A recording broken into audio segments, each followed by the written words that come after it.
네, 안녕하세요. 김계미입니다. 시장이 지난주에 조금 반짝 반등하는 듯 했다가 또 오늘 하락을 하고 있어서 굉장히 김이 빠지고 스트레스를 받고 계시는 구독자분들이 많이 계실 것 같아요. 근데 오늘은 하락이 나오고 있지만 개인적으로는 시장 분위기는 확실히 변화가 감지가 되고 있는 시점이라고 생각이 들고 있어서 지금은 멘탈 관리에 초점을 맞추시고 잘 버텨내셨으면 하는 마음입니다. 주식 투자라는 게 수많은 주식 명언들에서 이미 귀가 닳게 들으셨겠지만 시장이 좋지 않을 때 들어갔다가 시장이 좋을 때 나오는 게 어떻게 보면 가장 수익을 내기에 좋은 전략입니다. 상식적으로 생각을 해도 주식도 사람들이 사고 파는 하나의 상품 같은 것이기 때문에 시장이 막 좋고 과열이 될 때에는 본래의 가치보다 더 비싸게 팔릴 수밖에 없고, 또 반대로 시장이 좋지 않고 분위기가 침체가 되고 인기가 없을 때는 가치보다 더 싸게 팔릴 수밖에 없겠죠. 그렇기 때문에 오히려 이렇게 시장이 좋지 않고 주식들이 크게 하락을 했을 때가 오히려 천천히 줍줍해 나가기에 좋은 시점이 될 수가 있으니까 그런 관점에서 긍정적으로 생각을 하면서 잘 버텨 나가다 보면 또 어느 순간에는 시장이 다시 과열이 되고 인기가 있어지면서 좋은 매도 시점이 올 수 있으니까 지금은 힘들어도 잘 버텨내셨으면 해요. 제가 잘은 모르지만 작년만 해도 샤넬 명품백을 사려고 백화점 문이 열리기 전에 새벽부터 줄을 엄청 서는 오픈런이 한창 크게 이슈가 되었었는데, 그때도 보면 워낙 사기가 힘드니까 사서 비싸게 팔려는 리셀러들이 많이 달려들다 보니까 명품 시장이 더 과열이 되었었는데, 최근에는 리셀러 물량도 많아지고 여러 가지로 소비 심리도 위축되고 하면서 오히려 리셀러들이 재고 처리가 힘든 상황이라는 뉴스가 많이 보이면서 막 핫할 때 비싼 돈 주고 샀던 분들은 지금 현타가 굉장히 세게 오고 있다고 하죠. 주식도 이런 것과 마찬가지로 핫할 때 비싸게 주고 사는 것보다는 핫하지 않고 시장 자체가 인기가 없을 때 싸게 사두었다가 시장이 또 어느 순간에 가서 막 과열이 될 때를 기다렸다가 팔고 나올 수 있는 쪽으로 전략을 가져가시면 좋을 것 같다는 생각입니다. 그래서 오늘은 이거 생각보다 조금 너무 과도하게 빠진 것 같은데 라고 생각이 드는 종목들을 함께 공부를 해볼까 해요. 첫 번째로 함께 공부해볼 종목은 CJ 대한통운이에요. CJ 대한통운은 모르시는 분들은 없으시겠죠. 국내 대표 택배사인데 최근에 국내를 넘어서서 해외 시장 공략을 가속화하는 모습을 보이고 있습니다. 같이 이 기사를 하나 읽어보도록 할게요. CJ 대한통운 글로벌 통합 포워딩 시스템 운영 해외 공략 가속화. CJ 대한통운이 첨단 디지털 포워딩 시스템을 통해 글로벌 시장 공략을 가속화한다. CJ 대한통운은 국가별 특성을 반영해 사용자 편의성을 증가시킨 글로벌 통합 포워딩 시스템 큐브릿지 2.0을 운영을 본격적으로 시작했다고 이를 밝혔다. 이를 통해 CJ 대한통운은 미국, 중국, 일본, 베트남 등 포워딩 업무를 담당하고 있는 9개국의 큐브릿지를 확대 적용했다. 국가별 업무 특성을 반영해 다양한 기능들을 추가했으며 글로벌 표준 프로세스 확립을 통해 운영 역량을 고도화하고 있다. CJ 대한통운 장영호 포워딩 본부장은 전 세계에 있는 해외 법인과 고객사의 요구사항들을 적극 반영했다며 최첨단 큐브릿지 시스템을 도입을 통해 글로벌 표준 프로세스 확립하고 운영을 최적화해 맞춤형 고객 서비스를 제공하겠다고 말했다. 택배업은 상식적으로 생각을 해도 물론 지금도 이미 엄청나게 많이 이용을 하고 있지만 앞으로도 계속해서 더 사람들이 많이 이용을 해 나갈 거라고 생각을 하기 때문에 지속적으로 성장해 나갈 수 있는 사업이라고 생각을 하고, 거기에 해외 시장에서 성과를 이렇게 방금 기사를 읽은 것처럼 거두어 나간다면 기업은 더 빠르게 성장해 나갈 수 있을 것이 확실하기 때문에 지금 시점에서는 한번 공부를 해보면 좋을 것 같아서 이 종목을 가져와 봤어요. 월봉 차트를 보면 이런 식으로 2016년부터 위아래로 추세가 이렇게 왔다리 갔다리 하면서 일정한 패턴으로 움직여 나가고 있는 모습을 볼 수 있어요. 위에는 이 정도 기울기의 저항선이 형성이 되어 있고 아래에는 같은 기울기로 지지선이 이렇게 형성이 되어 있는 상황으로 보이죠. 그러면 지금 상황을 보면 현재 주가는 위에서 저항을 받고 쭉 내려오다가 다시 아래 지지선 근처에서 지지를 받는 모습이 나오고 있는 것으로 보입니다. 그쵸? 이건 제 눈에만 그렇게 보이는 게 아니라 누가 봐도 현재는 이 아래에서 지지선에서 다시 지지를 받고 이렇게 위로 앞으로 상승 추세로 전환이 될 가능성이 높아 보이는 시점이죠. 그리고 만약에 우리가 예상을 하는 대로 여기서 지지를 받고 상승 추세를 여기 위에 저항선 부분까지 올라간다면 대략적으로 17만 원 부근까지는 갈 수 있다고 예상을 해볼 수 있으니까 이는 현재 주가 대비해서 약 30% 이상의 상승 여력이 있다고 차트적으로 그렇게 판단해 볼 수 있겠죠. 그러면 이제 기업의 현재 실적은 어떤지도 한번 볼게요. 이게 차트가 아무리 좋아도 실적이 또 너무 안 좋으면 마음 편한 투자가 되지가 않기 때문에 실적은 꼭 잘 살펴보고 투자를 해 나가야 할 거예요.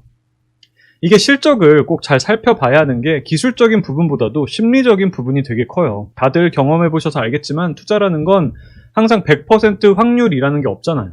우리가 좋다고 생각을 해서 투자를 해도 예상치 못한 상황들로 인해서 주가가 하락을 할 수도 있는데, 그럴 때 이제 우리가 실적을 잘 보고 투자를 했는지 그냥 차트만 보고 투자를 했는지가 딱 갈려요. 실적이 준수하고 안전한 주식들은 투자하고 나서 주가가 하락이 어느 정도 나온다고 해도 상대적으로 버텨나갈 수 있는 멘탈 관리가 됩니다. 안전한 주식이니까 비교적 싸게 샀다면 기다리면 올라가겠지라고 생각이 들면서 오히려 더 싸죠? 그러면 더 사야지 라는 생각이 들 수 있는데, 기업이 막 실적이 적자투성이고 그러면 주가가 막 떨어지면 이거 기업 망해서 상장 폐지되는 거 아니야? 라고 생각이 들면서 극도로 불안해지다가 결국에는 손절을 해버리는 경우가 거의 대부분이기 때문에 우리가 투자를 하기 전에는 주가가 만약에 우리가 예상한 것보다 더 빠졌을 때 그래도 멘탈이 무너지지 않으면서 투자를 해 나갈 수 있게 하기 위해서는 실적은 꼭 확인을 해보고 투자를 결정하는 습관을 꼭 들이셨으면 합니다. 자, CJ 대한통운의 실적을 한번 볼게요. 먼저 매출액, 영업이익, 그리고 당기순이익 이렇게 보시면 꾸준하게 옛날부터 성장을 해 나가고 있는 확실한 성장 기업이죠. 그리고 올해에도 내년에도 그리고 내후년에도 계속해서 성장을 이어갈 것으로 전망되고 있는 우량주입니다. 부채 비율도 120% 정도면 준수한 상황이에요. 100% 아래면 더 좋겠지만 걱정할 부분은 전혀 아니라고 생각을 하고, 이렇게 유보율을 보시면 이게 회사에서 얼마나 지금까지 벌어서 돈을 많이 모아놨나를 보는 건데 3000%가 넘을 정도로 높기 때문에 회사가 앞으로 망할 일은 없겠다라고 보시면 될 것 같아요. CJ 대한통운이 곧 망할 것이라 생각하는 사람은 아마 한 명도 없을 거라고 생각을 할 만큼 여러 면에서 안전한 기업이라고 볼 수 있습니다. 그러면 이제 마지막으로 펄을 볼게요. 제 구독자시라면 이제는 펄에 대해서는 너무도 잘 아시겠지만 짧게 또 얘기를 드리면 펄은 기업의 실적과 주가를 비교하는 대표적인 지표입니다. 펄가 낮을수록 기업의 실적 대비해서 현재 주가가 싸다라고 보면 되고 높을수록 주가가 비싸다라고 보면 되는데, 이게 또 기업들마다 기준이 다르기 때문에 과거에 이 기업이 어느 정도의 펄을 보여왔나를 보면 어느 정도는 지금 가격이 비싼지 싼지는 대충이라도 감이 오실 수 있겠죠. CJ 대한통운 같은 경우에는 이렇게 과거치를 보면 적게는 이렇게 30배, 많게는 이때 90배까지도 올라갔었어요. 그만큼 시장에서 높게 평가를 하고 있다고 볼 수 있겠죠. 이게 높을수록 투자자들이 기업의 미래에 대해서 더 긍정적으로 바라보고 있다는 의미라고 보시면 될 것 같아요. 자, 그러면 지금 주가는 실적 대비해서 펄을 얼마를 받고 있나를 보면 16배 정도를 받고 있어요.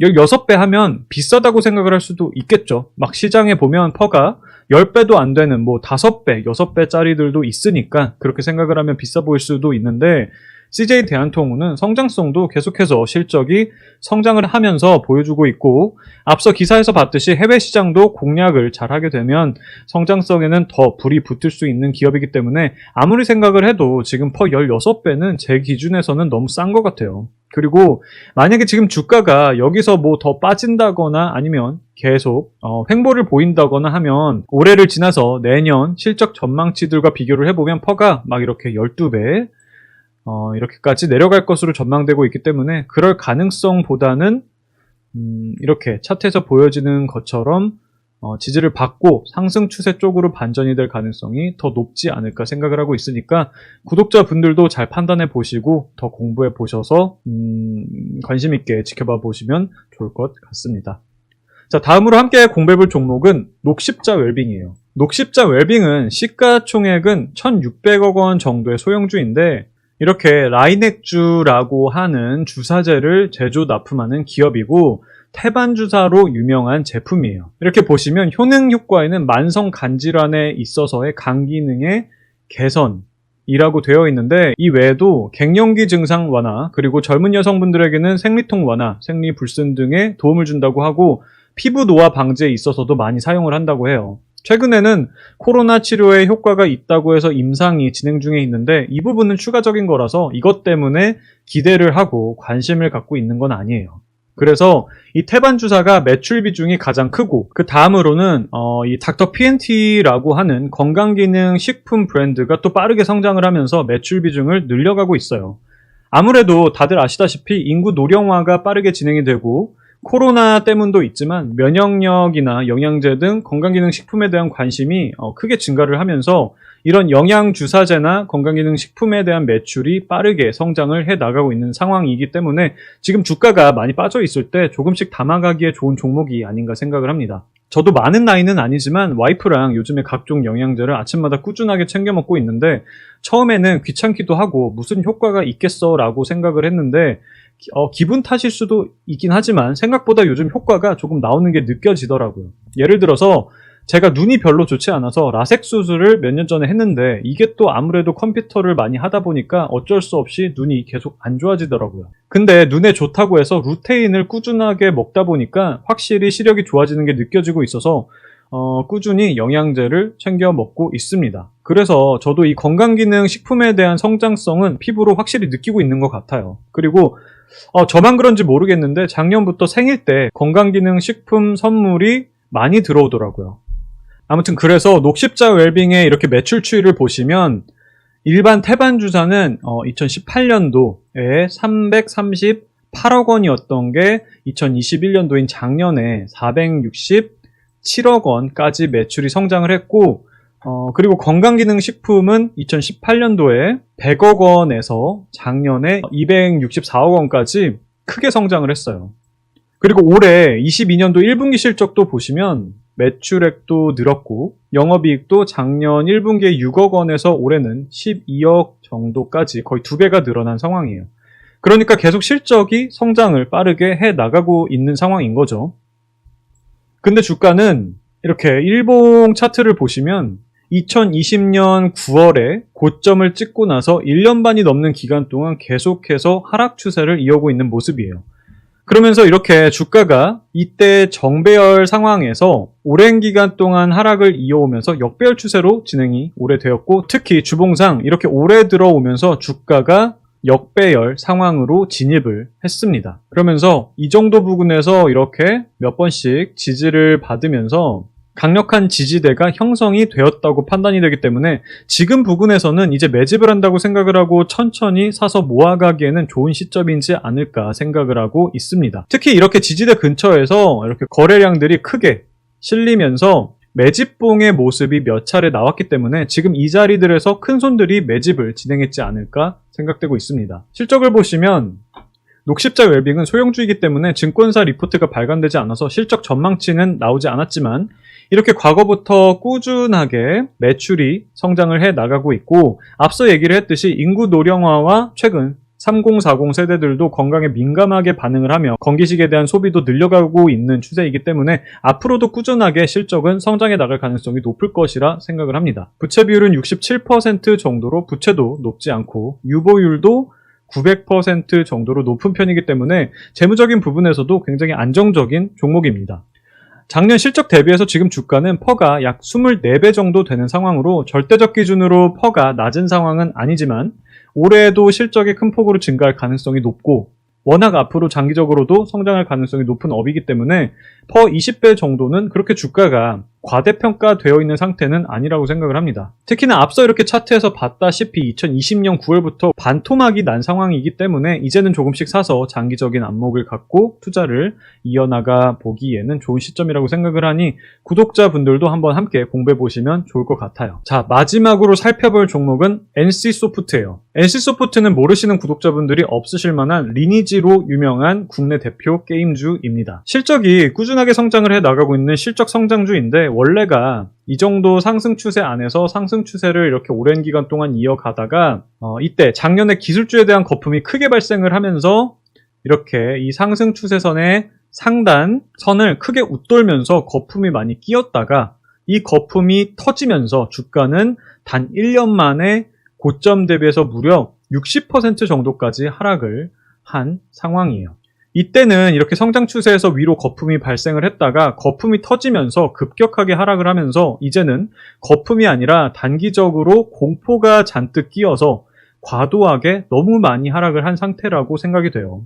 단기적인 추세를 조금 더 디테일하게 보면 주봉상 이 정도 기울기의 저항선과 지지선을 만들면서 하락세를 이어오고 있는데, 이때 보시면 이 아래에서 하락 지지선을 이때 너무 과도하게 투매가 나오면서 이탈을 했다가 빠르게 다시 회복을 하면서 이 위에 상단 저항선까지 급반등이 나왔었는데, 지금도 이 아래에 지지선을 이탈해 있는 상태이기 때문에 단기적으로 다시 이렇게 이 위에 저항선까지 이렇게 급반등이 나올 가능성이 충분히 있지 않을까 생각을 해요. 그리고 작년부터 주가의 투매가 너무 강하게 나왔기 때문에 지금 가격은 충분히 중장기적으로도 접근을 하기에 매력적인 가격까지 내려왔지 않을까 생각을 합니다.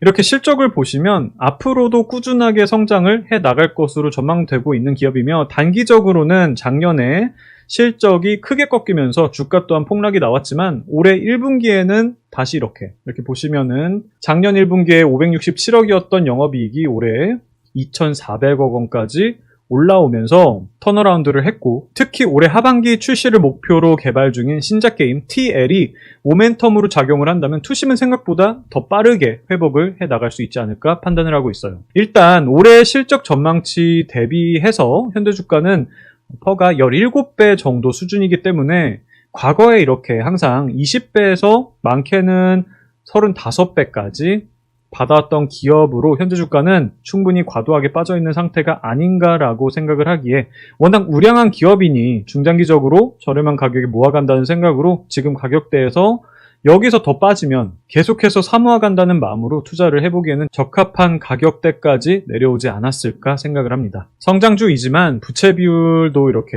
43%로 굉장히 낮고 유보율은 3만%가 넘을 정도로 자금력도 엄청난 기업으로 재무 안정성 면에서도 훌륭한 기업이기도 합니다. 아마 이때 거품 속에서 매수를 했던 투자자분들은 이 정도 구간에서는 공포를 참지 못해서 많은 분들이 자포자기 심정으로 손절을 진행하고 있을 거라고 생각을 해요. 그러니까 이러한 점도 참고를 하시면 좋을 것 같습니다. 자, 이렇게 해서 오늘은 현재 관심 있게 보고 있는 낙폭과대 종목 세 종목에 대해서 함께 공부를 해보았는데, 현재 시장이 전체적으로 워낙 좋지 않고 경제적인 상황도 워낙 악재들이 많은 시장이다 보니까 투심이 빠르게 회복되어 갈 수 있을지는 미지수이지만, 앞서 말했듯이 투자의 본질은 쌀 때 사서 비쌀 때 파는 것인데, 주식이 싸지는 시기는 항상 주식시장에서 공포가 만연하고 사람들이 비관적일 때이기 때문에 지금 시점은 충분히 좋은 종목들을 용기 내서 조금씩 사서 모아가야 하는 시기가 아닐까 생각을 합니다.